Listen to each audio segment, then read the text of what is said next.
क्या सच में औरत की इज्जत सिर्फ गहनों से होती है? आइए सुनते हैं एक ऐसी कहानी जो दिखावे और सच्चे सम्मान के बीच का फर्क खोल कर रख देती है। पार्वती को अपने पति के साथ रहते हुए 5 साल से ज्यादा हो गए, लेकिन उसने उनसे कभी कोई फरमाइश नहीं की। यदि वह कभी दबी जबान से या परोक्ष रूप से किसी गहने या कपड़े की चर्चा करती तो सुरेंद्रनाथ अत्यंत बेबसी के साथ कहते, मेरी आमदनी और खर्च का हिसाब तुम्हारे हाथ में है। यदि इसमें कोई गुंजाइश दिखाई दे तो जो चाहे चीजें बनवा लो। इससे अधिक प्रसन्नता की बात मेरे लिए क्या होगी कि तुम्हें गहनों से सजी देखूं। ये उत्तर सुनकर पार्वती सिर झुका लेती और सोचती कि मैं सारी उम्र यूं ही नंगी बुच्ची बनी बैठी रहूंगी। कभी सोचती है कि ये खर्च ना करूं, इस मद में कमी करूं, लेकिन चूल कभी ठीक नहीं बैठती थी। उसके पास पहले के भी कुछ गहने थे, लेकिन वह उन्हें भी नहीं पहनती थी। त्योहार या उत्सव में भी वह प्रायः सादी साड़ी पहनकर ही रह जाती थी। वो अपनी महरी और पड़ोसिनों को दिखाना चाहती थी कि उसे गहनों की भूख नहीं है, लेकिन ये इस समय अपने दुर्भाग्य और पति की निर्धनता की घोषणा थी। उसे रह रहकर विचार आता कि मेरे लिए सुरेंद्र जितना कुछ कर सकते हैं उतना नहीं करते। वे मेरी अनापत्ति और सीधेपन का नाजायज फायदा उठाते हैं। निराश होकर वह कभी कभी सुरेंद्र से झगड़ना चाहती। झगड़ती, मुंह फेर कर बात करती, उसे सुना सुना कर अपने भाग्य को कोसती। सुरेंद्र समझ जाते कि इस समय हवा का रुख बदला हुआ है, बचकर निकल जाते। कभी कभी गंगा स्नान या किसी मेले से लौटकर पार्वती पर गहनों का उन्माद सा छा जाता। वो संकल्प करती कि एक बार मन की निकाल ही लूं, जो 200-400 रुपए बचे हुए हैं उनकी कोई चीज बनवा लूं, कल की चिंता में कहाँ तक मरूं। लेकिन एक क्षण में उसका ये उन्माद उड़नछू हो जाता, यहां तक कि लगातार सहन करने के कारण उसकी सजने के शौक की इच्छाएं मरकर मन के एक कोने में पड़ी रहती थी। मगर आज 5 साल के बाद यह इच्छा जागृत हुई है। इसमें बेचैनी नहीं, लेकिन बेचैनी से भी ज्यादा दुखदायी उदासी है। पार्वती के छोटे भाई की शादी होने वाली है। उसके मायके से बुलावा आया है। इस समारोह में भाग लेना जरूरी है। गहनों का पहनना आवश्यक हो गया। इस अवसर पर सुरेंद्र भी अपनी विवशता का बहाना न कर सके। इस समय ये उपाय भी सफल होता दिखाई नहीं दिया। शाम के समय सुरेंद्र बाहर से लपके हुए आए। उनका चेहरा चमक रहा था। उन्होंने पार्वती के हाथ में एक पोटली रख दी। पार्वती ने खोलकर देखा तो पोटली में एक जड़ाऊ कंगन, एक चंद्रहार और झुमके दिखाई दिए। पार्वती कुछ सहम सी गई। उसे सपने में भी उम्मीद नहीं थी कि सुरेंद्र उसके लिए इतनी और ऐसी कीमती चीजें लाएंगे। खुशी के बदले एक व्याकुलता, एक भय का अनुभव हुआ। वो डरते डरते बोली, ये कितने के हैं? सुरेंद्र, पसंद तो है ना? पार्वती, पहले दाम तो बताओ। सुरेंद्र, 400। पार्वती, सच? सुरेंद्र, मेरे पास और रुपए कहाँ थे? पार्वती, उधार तो नहीं लेने पड़े। सुरेंद्र, नहीं, उधार क्या लेना। पार्वती, तब पसंद है। सुरेंद्र ने वास्तविकता छिपानी चाहिए थी, लेकिन अपनी विशाल हृदयता का बखान किए बिना न रह सके। सोचा कि इन्हें क्या पता चलेगा कि इनके लिए इस समय कितने बोझ के नीचे दबा जा रहा हूं। बोले, सच सच कह दूं, 1200 लगे। पार्वती ने पति को तिरस्कार की दृष्टि से देखते हुए कहा, तो इतनी चीजें लाने की क्या जरूरत थी? दानवीर जैसी लापरवाही के साथ सुरेंद्र बोले, एक मुद्दत के बाद जब जेवर बनवाने लगा तो कंजूसी करने बैठता। शर्म भी तो कोई चीज है। पार्वती ने पति की ओर कृतज्ञता की दृष्टि से देखा। उसमें कुछ प्यार की झलक थी, कुछ शिकायत की, कुछ गर्व की, कुछ परेशानी की। उसने और अधिक प्रश्न न किए कि कहीं कोई ऐसी बात कानों में न पड़ जाए जिससे इन गहनों को वापस कर देना ही जरूरी हो जाए। जिस व्यक्ति के हलक में प्यास से कांटे पड़े हुए हों, वो ये नहीं पूछता कि बर्तन कैसा है और पानी किसने भरा है। एक हफ्ते तक पार्वती एक दूसरी ही दुनिया में रही। उसके अंदाज में एक शान, बातों में अभिमान और चेहरे से अमीरी झलकती थी। कितने ही ऐसे काम जिन्हें वो पहले निस्संकोच कर लिया करती थी, अब उसे दूभर लगने लगे। यहां तक कि अपनी नन्ही बच्ची तारा को गोद में लेते हुए भी उसे अपने कपड़े मैले होने की आशंका होने लगती। लेकिन वह स्वयं अपने व्यवहार में आए इस परिवर्तन से अनजान थी। 7वें दिन उसका भाई आया और पार्वती मायके चली। उसने सुरेंद्र से हर तीसरे दिन पत्र भेजने का आश्वासन लिया। उनके सामने खड़ी घंटों रोती रही। ऐसा मालूम होता था कि बिछुड़ने के दुख से उसका कलेजा फटा जा रहा है। लेकिन घर से निकलते ही दिखावे की इच्छा उसके मन पर छा गई। वह गाड़ी के एक जनाने डिब्बे में आकर बैठी, जिसमें अधिकांश महिलाएं निम्न वर्ग की थी। उन्होंने पार्वती को आतंकित दृष्टि से देखा और इधर उधर सिमट गई। पार्वती खिड़की के सामने जाकर ऐसे बैठी मानो इतनी आवभगत उसका जन्म सिद्ध अधिकार हो। उसे गाड़ी में भले खानदान की केवल एक ही महिला दिखाई दी। उसका चेहरा गंभीर था। वो एक साफ साड़ी पहने हुए थी, पैरों में सलीपर थे, हाथों में चूड़ियां, लेकिन शरीर पर गहने के नाम पर एक तार तक न था। वो निम्न वर्ग की कई महिलाओं के बीच हाथ पांव सिकोड़े बैठी थी। मन ही मन पार्वती ने कहा, निस्संदेह सुंदर महिला है, लेकिन सम्मान कहा। कोई बात भी तो नहीं पूछता, एक कोने में दबी बैठी है। शरीर पर 4 गहने होते तो यही सब ओछी महिलाएं इसका सम्मान करती। नीचे फर्श पर पार्वती के निकट ही एक गरीब महिला बैठी हुई थी। उसकी गोद में एक बच्चा था, जो रह रहकर इतने जोर से खांसता और चीख मारता कि पार्वती मन ही मन झुंझलाकर रह जाती। जब उससे रहा न गया तो उसने उस महिला से कहा, तुम दूसरी पटरी पर जा बैठो। इस लड़के के खांसने से मुझे नींद नहीं आ रही है। गरीब महिला ने पार्वती की ओर आश्चर्य से देखा और धीरे से सरक गई। रात आधी से अधिक बीत गई थी। खिड़कियों से ठंडी हवा आ रही थी। गरीब महिला ने खिड़कियां बंद करनी चाहिए तो पार्वती ने आदेशात्मक स्वर में कहा, नहीं, रहने दो, मुझे गर्मी लग रही है। धीरे धीरे बच्चे की खांसी बढ़ने लगी। कुछ देर तक तो वह चिल्लाता रहा, फिर उसका गला पड़ गया। उसने दूध पीना छोड़ दिया। सामने बैठी सीधी सादी महिला कुछ देर तक तो बच्चे को देखती रही। फिर उसने उस गरीब महिला के पास आकर बच्चे को गोद में ले लिया। बच्चे की हालत खराब थी। सीने पर बलगम जमा हुआ था। लगता था कि निमोनिया की शुरुआत है। उसने फौरन अपना बक्स खोलकर उसमें से एक दवा निकाली और हवा से बचाकर बच्चे के सीने पर हल्के हाथ से मलने लगी। फिर दूसरी शीशी से एक चम्मच दवा निकालकर बच्चे को पिलाई। गाड़ी की सब महिलाएं आकर बच्चे के निकट खड़ी हो गई। निरंतर 1 घंटा तेल मालिश करने के बाद उस भली महिला ने अपने बक्से से एक फलालैन का टुकड़ा निकालकर बच्चे के सीने पर बांध दिया। बच्चा सो गया। वह रात के 3 बजे तक बच्चे को गोद में लिए 1-1 घंटे पर दवा पिलाती रही। बच्चे ने दूध पीना शुरू किया। उसके गले की घरघराहट रुक गई और वह मौत के फंदे से निकल आया। बच्चे की मां अपनी उपकारिणी के पांवों पर गिर पड़ी और रो रो कर उसे धन्यवाद देने लगी। इलाहाबाद में पार्वती और वह सीधी सादी महिला दोनों उतरी। पार्वती का भाई आकर कुलियों को पुकारने लगा। जब कोई कुली न आया तो पार्वती को ही अपने संदूक, बिस्तर आदि उतार उतार कर भाई को देने पड़े। उसकी रेशमी जाकट चिरक गई। उधर उस गंभीर सीधी सादी महिला ने जैसे ही अपना बिस्तर उठाया तो लपककर एक महिला ने उसके हाथों से बिस्तर ले लिया। दूसरी ने उसका संदूक उतार लिया। तीसरी ने उसका दवाओं का बक्स उठाया और कई महिलाएं उसे धर्मशाला तक पहुंचाने आई। बीमार बच्चे की मां बार बार उसके आगे हाथ जोड़ती और पैरों पर गिरती। दूसरी महिलाएं भी उससे गले मिली। ऐसा लगता था मानो वे अपने किसी आत्मीय से बिछुड़ रही हों। लेकिन किसी ने पार्वती की बात भी न पूछी। उसके जाने से सब महिलाओं को सच्ची खुशी हुई, मानो सिर से एक बला ही टल गई।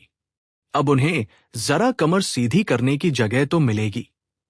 बीमार बच्चे की मां ने तो उसे घृणा की दृष्टि से देखा और मन ही मन उसे जी भरकर कोसा। पार्वती ने मन में कहा, इस सीधी सादी औरत ने तो अच्छा ही रंग जमा लिया। सभी महिलाएं अनुचरी बन गई, मानो कोई मंत्र ही फूंक दिया हो। गवारों के बीच तो ऐसा हो सकता है, परंतु किसी भले घर में इसे कौन घास डालेगा।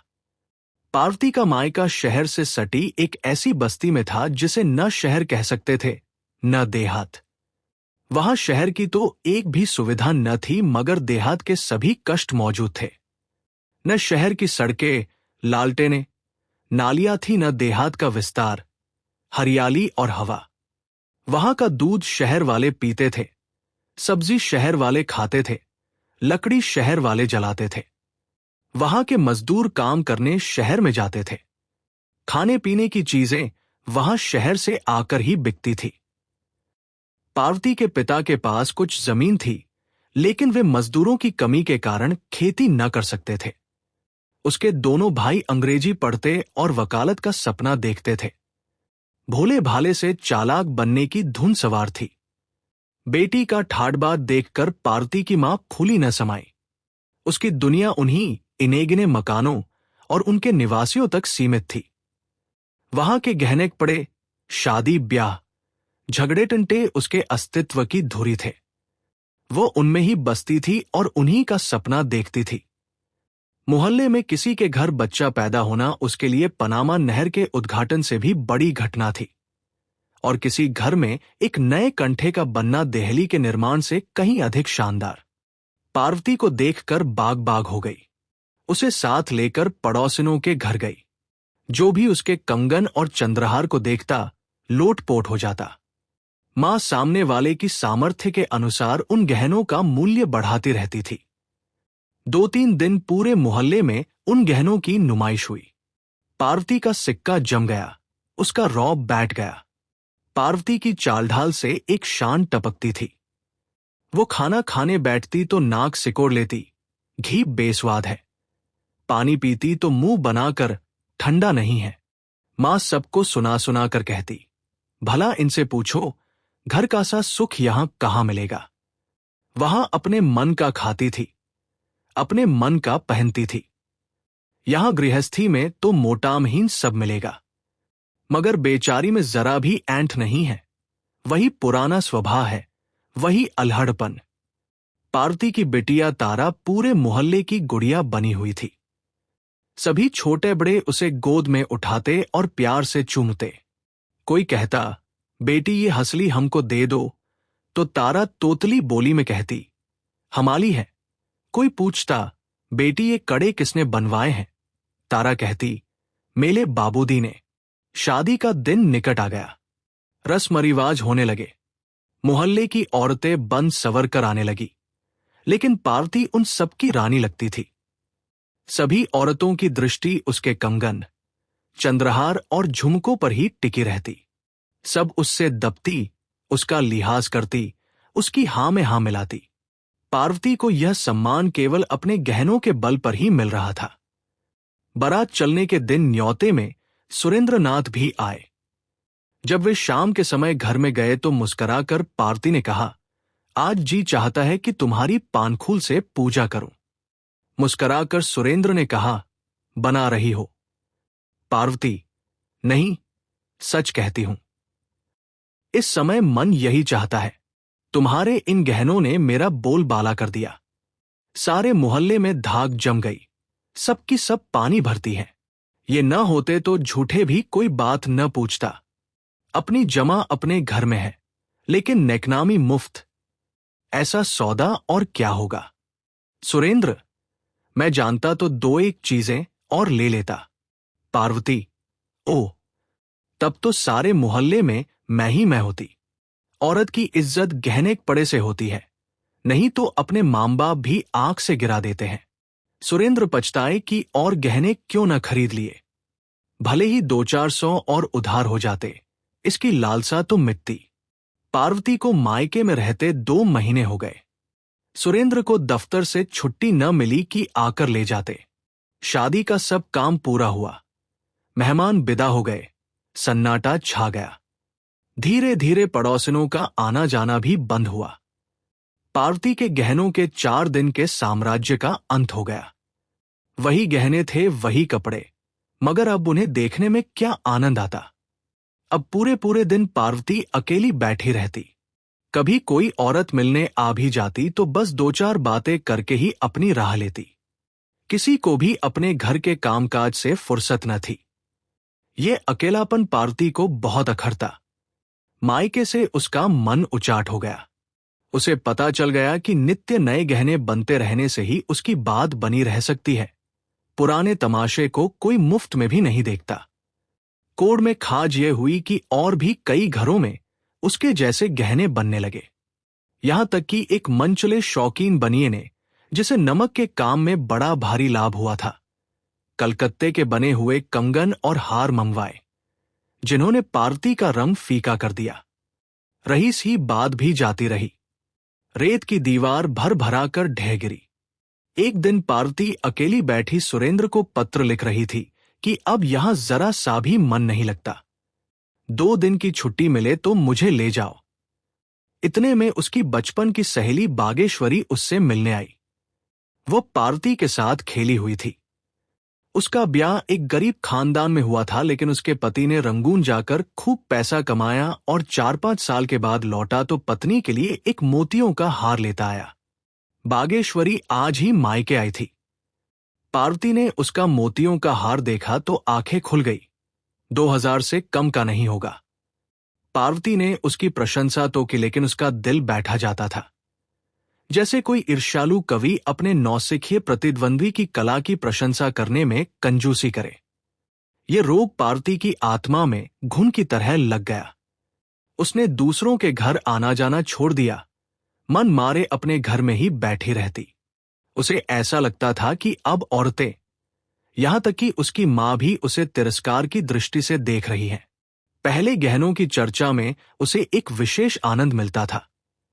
अब वो भूल कर भी गहनों की चर्चा नहीं करती, मानो अब उसे इस संबंध में मुंह खोलने का भी मन न हो। आखिरकार एक दिन उसने अपने सब गहने उतारकर बक्से में रख दिए और ठान लिया कि इन्हें खोलूंगी नहीं।